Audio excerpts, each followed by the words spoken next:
আরামবাগে একের পর এক পথ দুর্ঘটনা, কিছু হবে না মানসিকতা কি মৃত্যুকে আমন্ত্রণ। আজ আবারও আরামবাগ বাসস্ট্যান্ড সংলগ্ন এলাকায় চারচাকা গাড়ি একটি ডাম্পার গাড়ি সাইড দেওয়ার সময় সংঘর্ষ হয়। দুর্ঘটনায় চারচাকা গাড়ির দরজা দুমড়ে মুচড়ে যায়। প্রত্যক্ষদর্শীদের মতে চারচাকা গাড়ির চালকের ভুলের কারণে এই ঘটনা ঘটে। এর আগে পল্লীশ্রী মোড়ে শিশুকে ধাক্কার মতো মর্মান্তিক দুর্ঘটনা।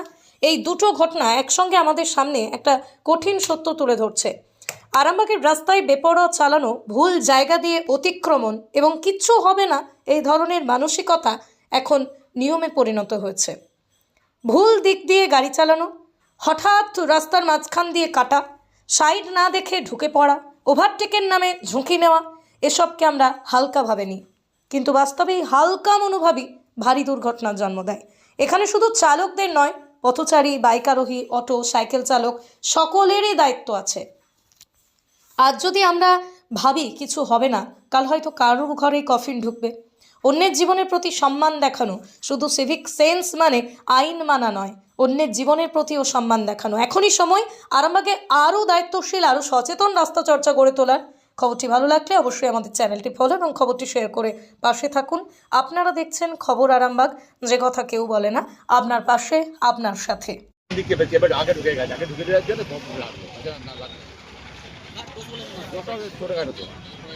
বারবার আরামবাগের বাস স্ট্যান্ড এলাকায় অ্যাক্সিডেন্ট হচ্ছে। কি মনে হয় যে ট্রাফিক নিয়ন্ত্রণ কি কন্ট্রোলে নেই, নাকি মানুষের অসাবধানতা? সচেতন হওয়া উচিত বেশি করে। মানুষ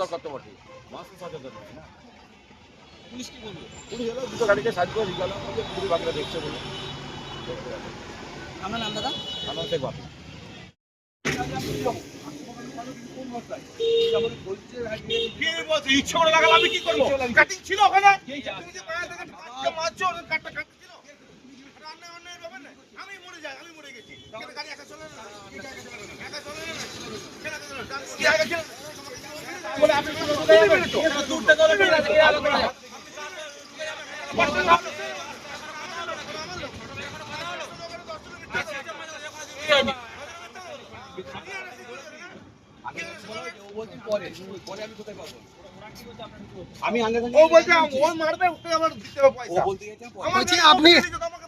আপনি মিউচুয়াল আন্ডারস্ট্যান্ডিং এ যাচ্ছিলেন?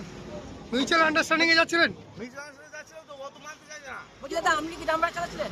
কি কার দোষ বলে মনে হচ্ছে? দোষ তো ওর ইচ্ছা করে পুরনো গাড়ি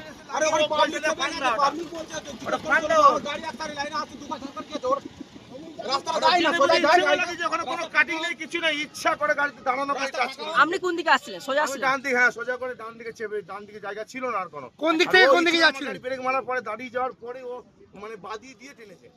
কোন দিক থেকে কোন দিকে আসছিলেন? কলকাতা থেকে এই দিকে, এই বিষ্ণুপুরের দিকে যাচ্ছিলেন? ডাম্পারে কি আছে? নাম তো খালি গাড়ি। আমরা নাম দাদা? পুলিশ এসেছিল ঘটনাস্থলে? হ্যাঁ এসেছিল। কি বলছেন ওনারা? পুলিশ বলছে নিজেদের মধ্যে আন্ডারস্ট্যান্ডিং করে নিতে। দোষ তো আমার নয়, আমি কেন ইয়ে করতে যাবো? ও নিজে মেরে যায়, নিজে মেরে আমার ওই নিজে আমাকে ফাইন দিতে হবে কেন? এখন কি চাইছেন? ন্যায় বিচার, আর কি চাইবো? হচ্ছিল আমি আসলাম বাড়িতে, আমি যখন দাঁড়িয়ে ফাঁকা দিলাম সিগন্যাল দিয়েছে, হাত দেখিয়েছি, দিয়ে ও এসে টিকে দিয়েছে। সিগন্যাল দিয়েছিলেন? হ্যাঁ আমি সিগন্যালে দিয়েছে, হাত দেখিয়েছি, দাদা বসেছিল আমার পাশে। কিছু ক্ষতি হয়েছে না গাড়ি? হ্যাঁ গাড়ি ক্ষতি হয়েছে। কি চাইছেন এখন? এই যা হয়েছে সে এটা তো আগাতে তো হবে বলুন। হ্যাঁ, উনি কি মানতে রাজি নন? কি নাম আপনার?